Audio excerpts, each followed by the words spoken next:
This is a KVRE Public Affairs Special presenting both sides in the vote to change the village declaration. We start with Lesley NALLEY presenting the case for a yes vote, to be followed by John Cooper III advocating a no vote. Here is Ms. NALLEY. Tom Nichols visiting with Lesley NALLEY, Chief Executive Officer and Manager of the POA, General Manager. Lesley, welcome to KVRE. Thank you, Tom. I'm glad to be here.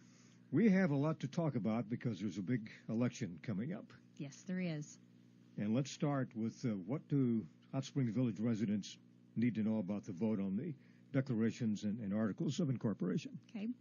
Well, you know, Tom, the vote on the amendments to the Declaration and Articles of Incorporation is really about ensuring that our property owners have the independence and equal footing to decide what our future looks like. And I can kind of summarize a few of those things if you like. Yeah. Okay, so in a nutshell, as the documents stand today, the balance of power is tilted a little bit. It's tilted in favor of a developer who hasn't been investing here in the last 12 years. And so, for instance, our current declaration gives Cooper communities a 10-to-1 voting margin, the right to create additional votes for themselves, and on certain decisions, a veto power over the other property owners.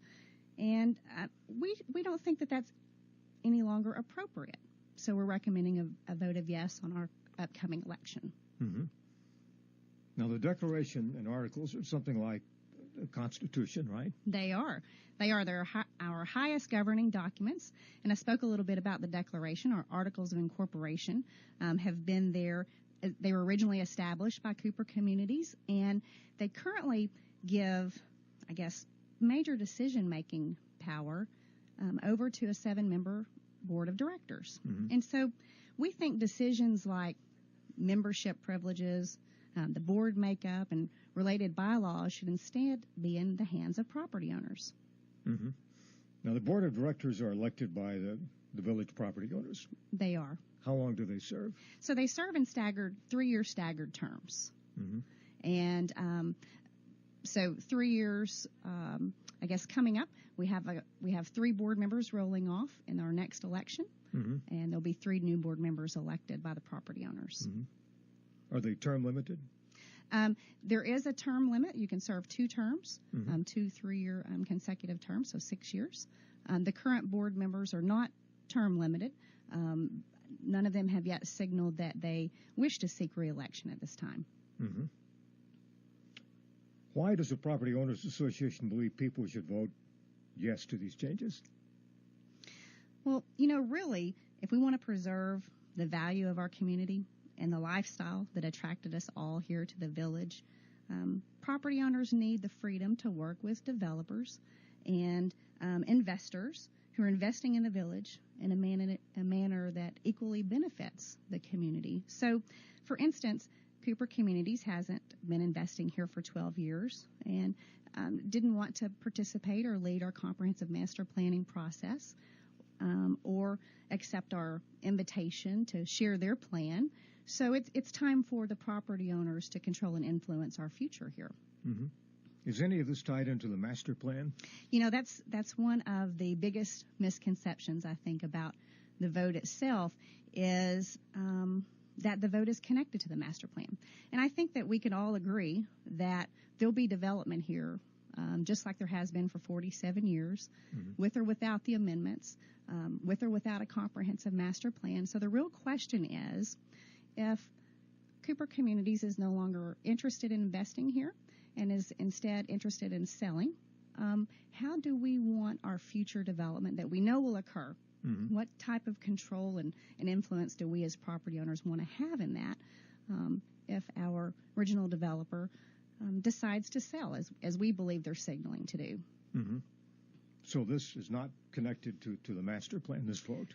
No, you know, really the master plan will be implemented in annual phases through the annual budgeting process. And, of course, our annual budgeting process, very transparent. It begins in our committee meetings. There are public board meetings about it. And the board of directors make those decisions. So it's a 20-year plan. It's a 20-plus year plan that pieces of which may or may not be implemented. But will be decided on an annual basis. So, you know, again, those amendments, whether they're in effect or whether a comprehensive master plan is in effect, development will still occur. Mm-hmm. Take us through the process of creating the master plan, because I know it took some time to come up with it. It did. It was a really fun process, actually, and we started a couple of years ago. Basically, when I first became chief executive officer, the board said, we need a plan. We kind of are at a different point in our history. Our developer is, not here investing or developing, and we need a plan for the future. So we set out to invite people to help us develop that plan. The first person that we invited to help us was Cooper Communities, and they declined to participate or lead that process. So we went through an RFP process. We again invited them along with 5 or 6 other well-known international planning experts, and arrived at a group. Craft and Toll and DPZ led that group that then took the property owners through a 6-month process, a very intensive process, that all sorts of things from forums, town halls, surveys, a week-long charrette where we had architects and planners here on site actually interacting with property owners. Lots of activities where property owners could kind of circle or note areas that they wanted to either improve or leave as is, or collected lots of data. And then all of that was culminated into the final comprehensive master plan document that was adopted in April. Mm-hmm. What type of commercial development do you envision with the master plan? So as you can see here, we already have commercial development. But retail has been a problem here. Retail has been a problem in different places. I think, am I correct that there actually used to be a cute little dress shop right here in this, where you are? Maybe not in your facility, but right in this area. When we put the radio station on the air 24 years ago, there were 3 businesses in this building. One was a stockbroker, one was a video store in the middle, and then a fabric shop where we are now. Yeah. And before we could put the station on, we had to have some space, and all of the commercial buildings were rented, but the video store was about to move out. So we took that space in the middle. Oh, wow. And that's where we started. See? So as our history progresses, commercial and retail development will ebb and flow, and part of our comprehensive master plan addresses that. One of the things that was noted that our planners, when they were here, and even our property owners, they noted not only this complex, but also Coronado Center, that complex, and kind of the ebbs and flows over the years of those 2 commercial and retail elements. And also noted one of the things that we didn't have was a town center, and that in itself, I think, is one of the most misunderstood concepts, if you will. And I know that I just recently said, let's take a step back from that particular conversation. Let's regroup. Let's come back together as a community. And I think some people are envisioning that we'll have big strip malls and all the things that everybody moved away from. And that's really not what our plan is about at all. And I know that the commercial and retail elements are what is most feared and what's most misunderstood. But like I said, and like you just mentioned, they've been here forever. So it's really about creating, what do our current property owners, need today? What are they driving out of here to do that they would much rather have within their own community? What do we need that attracts future property owners? Some of the things that we're seeing on our surveys from people who choose not to move here relate to missing services. So really the comprehensive master plan with respect to commercial retail development, broadband, it's really about trying to fill in the gaps, make things that we already have, make them even better. Like I said, the Property Owners Association, for instance, doesn't own, Coronado Center, that retail space, but being able to collaborate with... Who owns that now? You asked me, and I don't have that in front of me. That's a private entity that owns that space. It used to be full. There were dress shops and all types of things there. It did, and now, they have just opened. I don't know if you've been to that wonderful Italian restaurant that just opened there. Doce Vita, is that something like that? Yeah. My husband and I just ate there the other night and really enjoyed it. But yeah, being able to meet with those owners and investors and how do we make those improvements? Mm-hmm. What information do we have that would help them find tenants for the services that people are missing? I had a woman from Austin, Texas that just moved in here, and she had moving boxes to give away. We do that on my show all the time. And I always ask, how did you find out about the village? She said, well, we were approaching retirement age. We're not from here. And we got on the Internet, and we checked out different places, and we found out that the cost of living was very reasonable here. And, we liked the environment and, the water and so forth. So those things brought her in. We hear that a lot. And frankly, that's a large part of what our vote is about protecting that cost of living and that quality of life. All of those things that people are talking about that they want here, in terms of, again, moving from our current era to our new era and making sure that property owners have the right tools in terms of their governing documents to make those decisions. Mm-hmm. Now, we mentioned one misconception about it's not tied into the master plan. Any other misconceptions that you can think about? Yes, I think the other biggest misconception that we hear on the vote itself is that the Property Owners Association is not transparent and therefore, can't be trusted. And, I realize that not everyone can make it to board meetings and not everyone reviews the hundreds of documents that we put out online. But frankly, we go to great lengths to try to be as transparent as is, humanly possible in terms of, our weekly e-blasts and our committee meetings and our board meetings and the one-on-one sessions with, with our accounting folks. And in fact, Cooper Communities was just in our office over the last few weeks. They reviewed over 70 boxes of detailed accounting records. And so property owners are able to come in and look at the documents that are of interest to them. And I think sometimes that people, they may not know the questions to ask. They may not know what they're looking for, but they just know that they haven't gotten their answers. So what I would say is we're here. We're here to provide answers. We're not trying to withhold information. We've provided lots of different ways for people to find the answers to their question, and that's why this vote is so important. Set aside the misconceptions and the rumors and truly find the answers to those questions that people have. We've been visiting with Lesley Nalley, Chief Executive Officer of the POA for the Village. Thank you for coming in. Thank you very much for having me. And now John Cooper III and his case for a no vote. Tom Nichols visiting with John Cooper III. John, welcome to KVRE. Thanks. We appreciate you coming by. Glad to be here. We have a lot to talk about. Let's start with why have you declined the POA's board offer to meet in a public forum? I just don't know enough to have a productive meeting with them. I've asked for certain information that I feel is important to be able to have an honest discussion about the capabilities of the Hot Springs Village Property Owners Association. They've put forth this CMP, and I've read it several times, and I just don't understand how it can be funded with the association finances, and need to take a closer look to be able to really, truly understand what's going on with the association. Mm-hmm.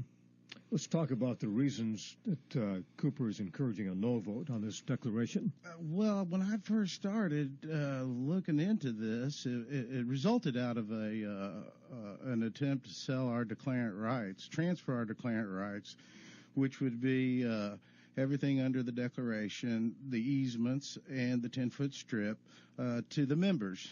And we still have an economic interest, and so in doing so, it would have had to have been a sell. And we couldn't agree on a price, and so they came up with these amendment changes, and I got involved with those amendments and saw that some of those went after our declarant rights. Mm-hmm. And I thought, well, maybe they never really intended to buy them from us. and they were going to try to vote them away from us. And as I got to looking even further, I realized that some aren't so bad, some are worse than others from that perspective as far as what hurts Cooper communities. And so I started really paying attention and opened up the office and got down here to campaign. And as I started talking to more and more property owners, I realized there's more of a problem with the association, more of a problem with the board and the leadership. And it's turned into a voting no because of it's a referendum, kind of a vote of no confidence. And I think if we get a no vote to send to the board and the leadership, maybe we can make a change and they'll start being a little more transparent. Mm-hmm. Now, Cooper has a number of projects in the works now. Let's talk about some of those. Well, since we were unable to reach a sale, we've got to go in and monetize our remaining assets, and we would have started this a long time ago. And we're working on a project that we stopped during the recession called Medeiros, which is 28 more small garden-type home. Mm-hmm. Then we're also teeing up the engineering studying on a residential garden home, maybe even kind of like a pocket community almost, with the Cumbre property, which a lot of people are confused and know that as where that RV park was going to be. Mm-hmm. And that's at the current rate of permits in Hot Springs Village, that could be 4 or 5 years of inventory, if not longer. But as we get into those projects, we'll start looking at other areas that we own and develop a product that makes sense. And that fits that area. That fits that area. Definitely, it's got to fit that area. It's got to be able to be desired and marketable and go with the community, because if it doesn't, if it's not a part of the community, then it's difficult to sell. It's kind of a common sense. Mm-hmm. If we're down here and we're not honest and we're not upfront, we don't do what we say we're going to do, well, folks, we'll get together and talk about that. And you can't market that away. You can't mm-hmm. spend enough money trying to brand a bad reputation. And that's why we've been successful, because we've always maintained a position of we do what we say we're going to do, and we've always had a great reputation. And we were able to sell home sites 2 years before the golf course would be built. Mm-hmm. And we're still like that today. Mm-hmm.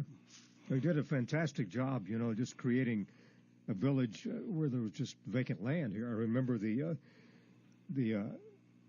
properties in Hot Springs. You'd bring people into the hotels down there and then bust them up here for a tour. That's right. Back in the beginning. That's right. We actually owned the Velderos Hotel. Oh, did you? Yeah. Okay. And we had to drive them up 7 to bring them up to this gate. That's why that entrance is so spectacular, because you get that sense of arrival. And if you back then you got that drive from Hot Springs to that front gate, and it wasn't there was a lot of the country you get to go by and see, and so we wanted to have that sense of arrival when you hit that 7 gate. Yeah, and the highway at that time was narrow and curvy. Now it's been expanded, and it's nice. That's right. It's improving, and like Hot Springs Village, we want to see it improve too. Yeah. You submitted a signed document to the POA board this past week that addresses Cooper's ability to annex reserved properties.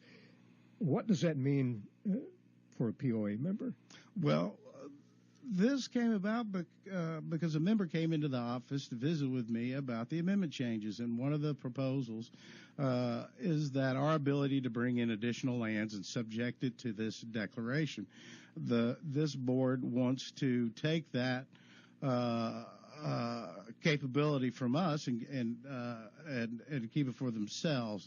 And I'm a reasonable person, and I'll sit down and work with anybody to help make the village a better place. And so if that was the big heartburn, we don't have to have an election over that. I'll agree not to do it. And so that's what I did. I put that in writing, because apparently my word may not be good enough for some.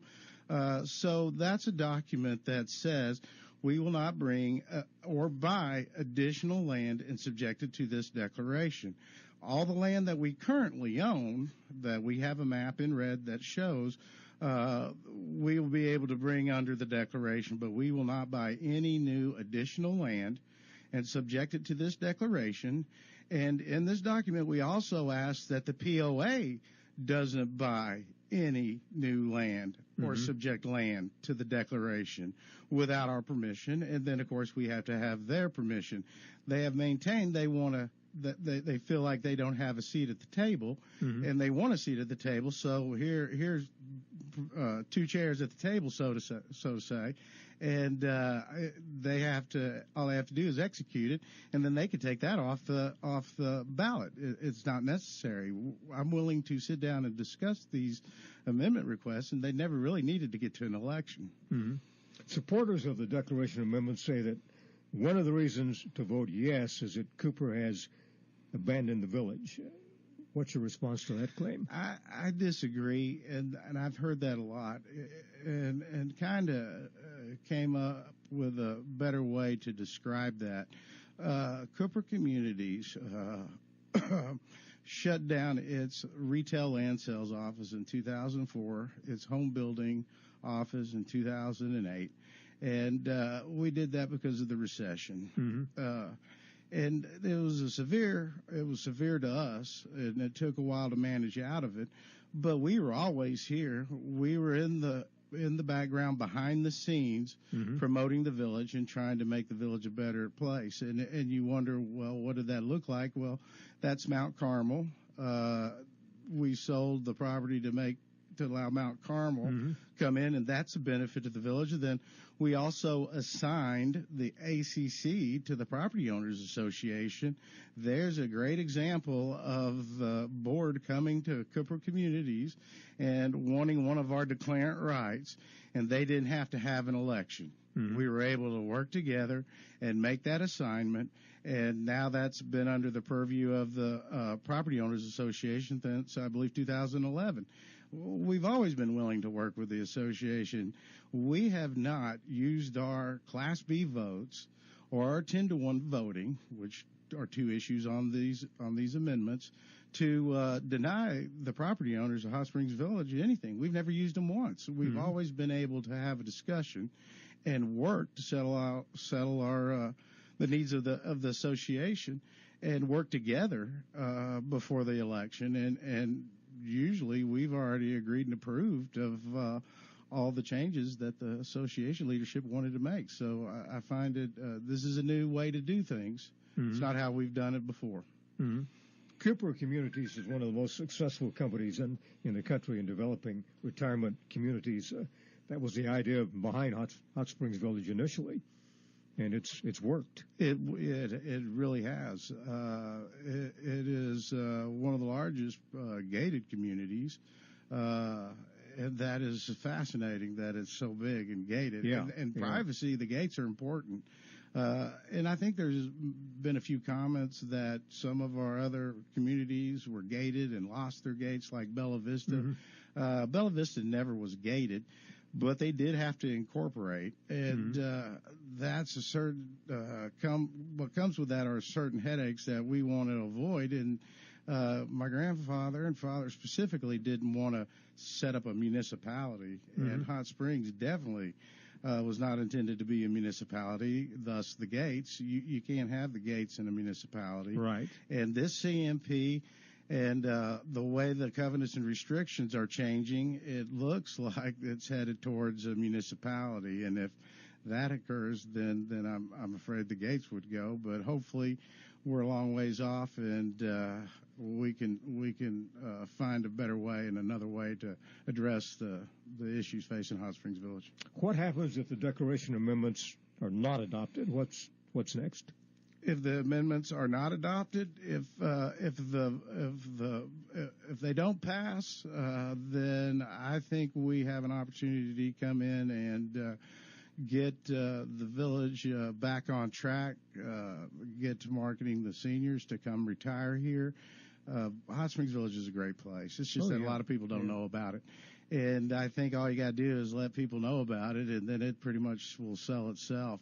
And if that's a product offering, we'll be happy to meet the market with a product offering and a residential.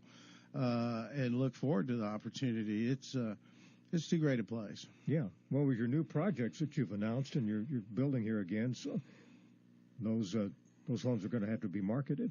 Well, right now we haven't had to really think about too much marketing. They're so popular that we're having people come in and ask for them. It's and again, it's something we would have been working on a lot sooner if we would have realized that the association really wasn't interested in buying the remaining assets. We would have been in there developing a lot sooner. We probably would have been done with Madeiras and maybe a third of the way through Cumbre and onto something new and greater. How much acreage do you still own out here that's not developed? I think it's about 900,000 acres, but how much of that is developable, I'd have to look. I think that's in total, and I'm sure there's some terrain and also floodplain issues with it. So I don't know how much of that remaining is usable, but in the scheme of things, it's not a whole. It's not a lot. It's certainly something we wouldn't go start a new community to get to develop. It'd be too small. That's why we were approaching the association to buy it from us. But it's still valuable to us. And what's there, we'll develop up and monetize, because I too have shareholders, and my fiduciary is to my shareholders, and just like the board's fiduciary should be to their members. And we all need to look out for our fiduciaries. And the good thing about Hot Springs Village is that our interests are in alignment. Right.